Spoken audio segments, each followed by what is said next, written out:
Today I'm going to the Aviation Heritage Park in Bowling Green, Kentucky because apparently they have pilots that done amazing things. So today's video, we're going to go to the Aviation Heritage Park.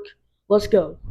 So right here, we're actually here at the museum now. The pilots are starting to come in, which I'm really excited for. But right here is a space shuttle that Terry Willcut rode in, and we're about to meet him in a second, which that's what I'm really excited for.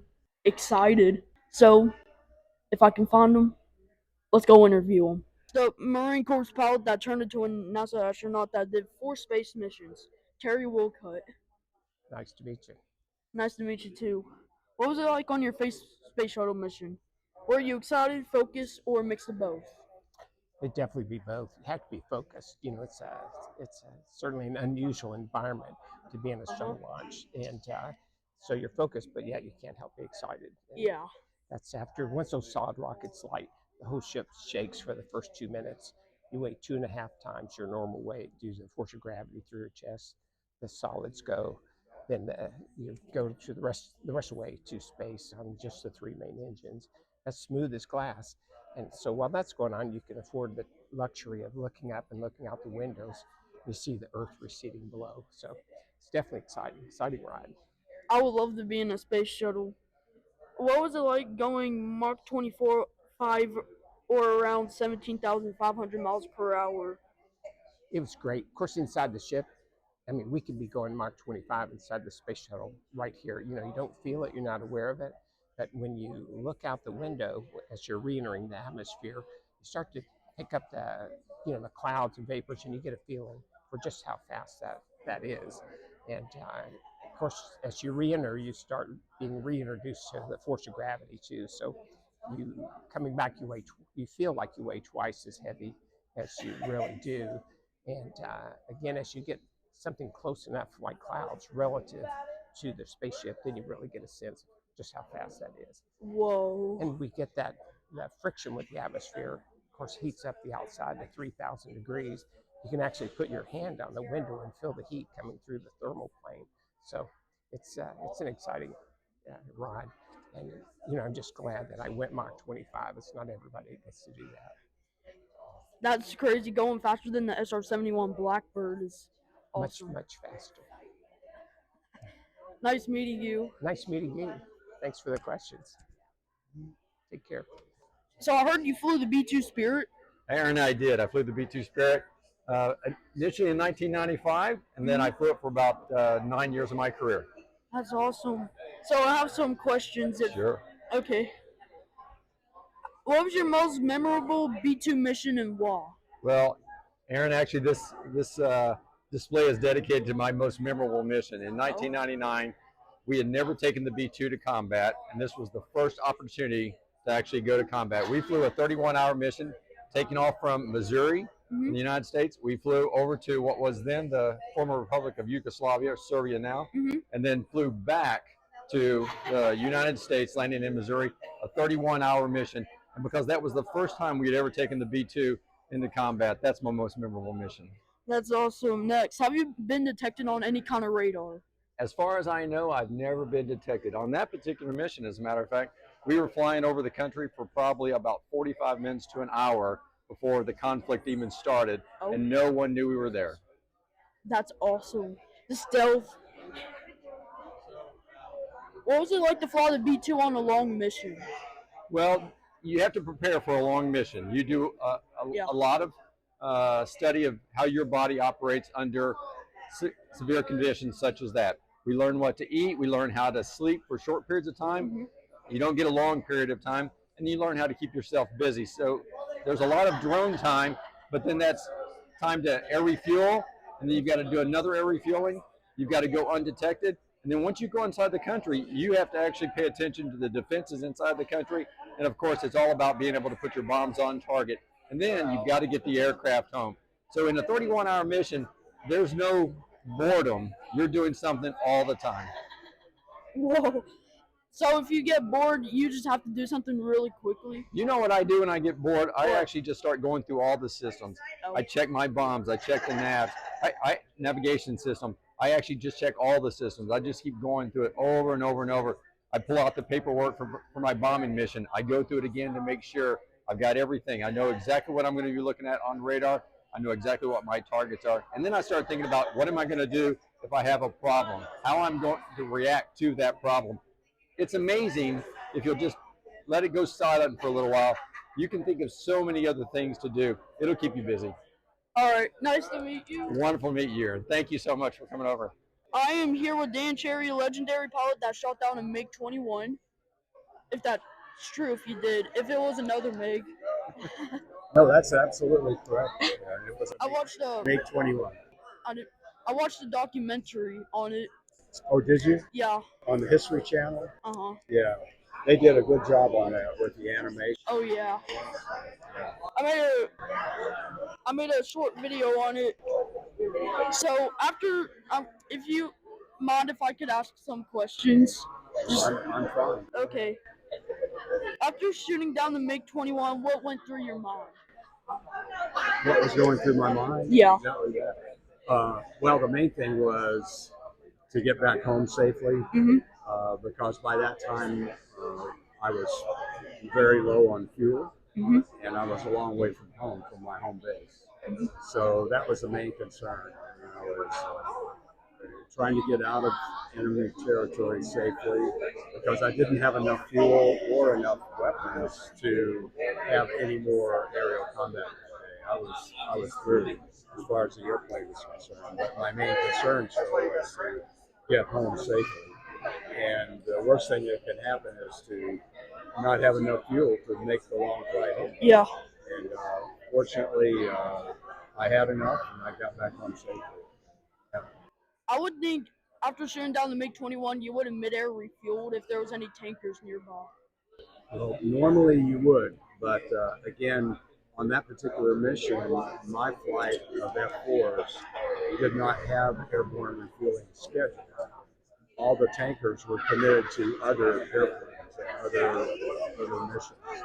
And so I think if we had had a fuel emergency where I might have been concerned about getting home at all, I would have been given a tanker to go to.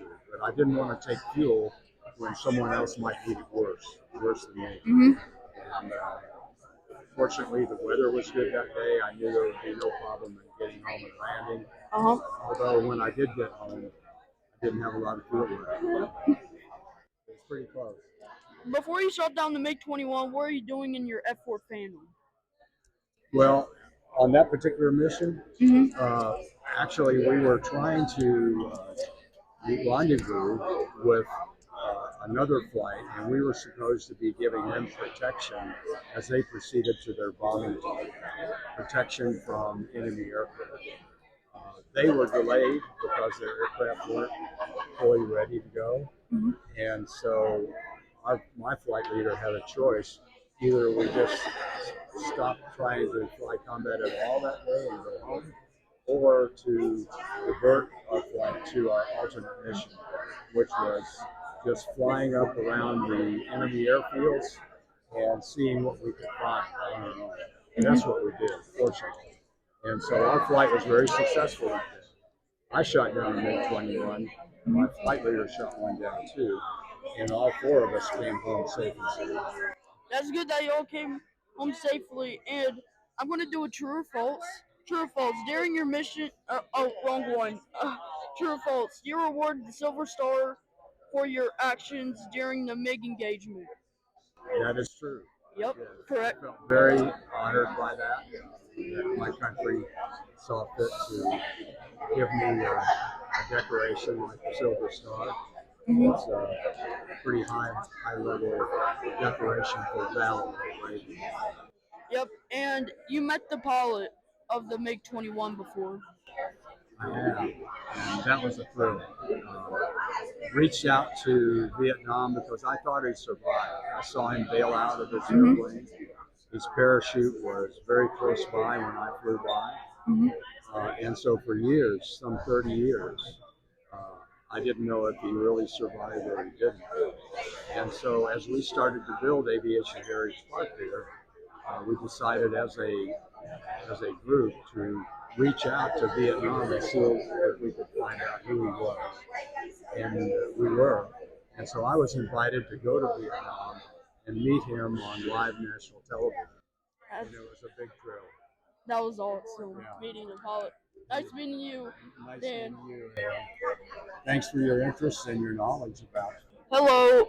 I have a few questions that you would like to ask if you want to. Sure, go ahead. All right.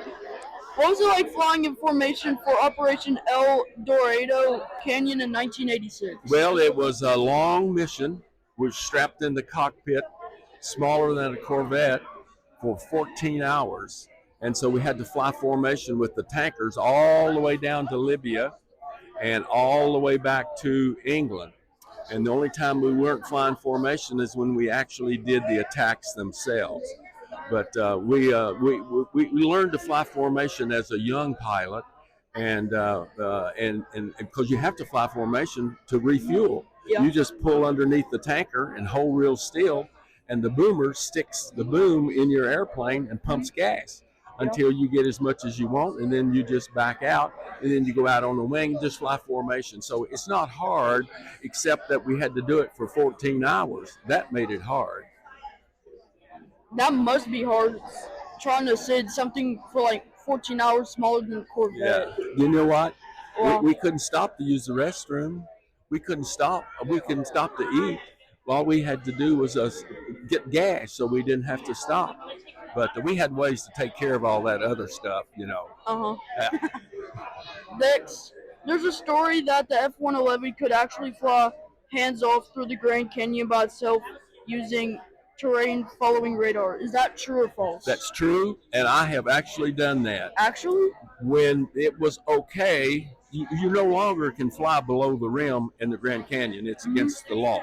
Yeah. But in those days, why they didn't say anything about it. So I've actually flown down in the canyon and back out the other side on auto terrain following radar at night when I couldn't see outside the airplane. You're talking about scared. That's scary, but the airplane does it. You just tell it how high above the ground that you want to fly, and it does that automatically. You're sitting there in the cockpit, and the airplane is moving up and down over the terrain, and the stick isn't moving. It's like somebody else is flying it, and it is. Like it's the a ghost. computers on the airplane. Yeah. It's hard when you first started, but after a while, you sort of get used to it, but you don't ever not monitor it to make sure something's not going wrong. Yeah. Last one. What's one thing you really miss about flying the F-111? It's not so much what I miss flying the F-111 as it is flying in general. Because when you are a squadron commander or just in the squadron, it's like you're in a club. I mean, it's your buds, you know, that you hang out with. You socialize with, you go to the bar with and drink a whiskey or a beer with, and you're actually spent more time at work than you do at home with your family for a while, and you become very, very close like that. So that's why it's so hard on everyone when you lose a guy, because I mean, it's like your brother, Yeah. you know. But anyway, you get really close to the guys you fly with. Uh-huh. You have to, because you spend your entire life with them just about. Uh-huh. Yeah. Would you like to grow up to be a pilot someday? Yeah. Oh, that's great. You know, when I was your age, that's all I ever wanted to be was a fighter pilot. That's and I got to awesome. grow up to do exactly what I'd always wanted to do for 30 years. That's awesome. And you know what? What? I'd do it again. I if would I too. could. Yep. I could go jump in that F-111 and take off tomorrow if they let me. Nice meeting you. All right, thank you. Appreciate you coming by. You're welcome. Next up, a pilot still flying the United States Air Force, flying the F-16, Jacob Vaughan. What base do you fly your F-16 at? We're currently flying out of Fort Wayne, Indiana. It's an Air National Guard base. I've been flying up there for about 2 months. Just moved from the Oklahoma Air National Guard in Tulsa. Have you ever done a mission in your F-16? If you had, may you tell us the mission? Yes, I was deployed in 2023. It was in Saudi Arabia. From there, flew missions over for Operation Inherent Resolve and Operation Spartan Shield. So, What was your longest time you've ever been in the F-16 cockpit? the longest time was 9.5 hours. And it's a little bitty airplane to be up that long. Yeah. So what was it like transferring from Oklahoma National Guard to Indiana? Super seamless. Both states are great states and been super supportive. Oklahoma is super supportive of me wanting to move closer to home, and Indiana was very receptive as far as having another F-16 pilot to help with their conversion. Nice meeting you. Hey, absolutely. Thank you for your time, buddy. Appreciate it. Awesome. I hope you enjoyed today's video of me going to the Aviation Museum and meeting awesome pilots. And I would like to show you some additional stuff before I end today's video, which, let me go get them. So for the first one is from Terry Willcut. I bought this, but this was one of his patches from STS-106 when he flew in the Space Shuttle in 2004 mission, I'm pretty sure. And there's some more stuff, so let me get those. I was able to get signatures of the pilots. Hope that sounded good, but anyway. I learned today that Dan Cherry was a Thunderbird pilot. I should have asked him what it was like being a Thunderbird. That would have been awesome for today's video. But yeah. Okay, on to the next one, because after this I'm gonna end today's video. Because yeah, but anyway. So Steve, he gave me a poster. He gave me the Spirit of Missouri B2. I don't know what this plane is. I don't know, but I'm sorry. And he wrote a message. My name is in this, by the way. To Aaron, thank you for the great support. Let's go fly. Let's go. See you in the next video.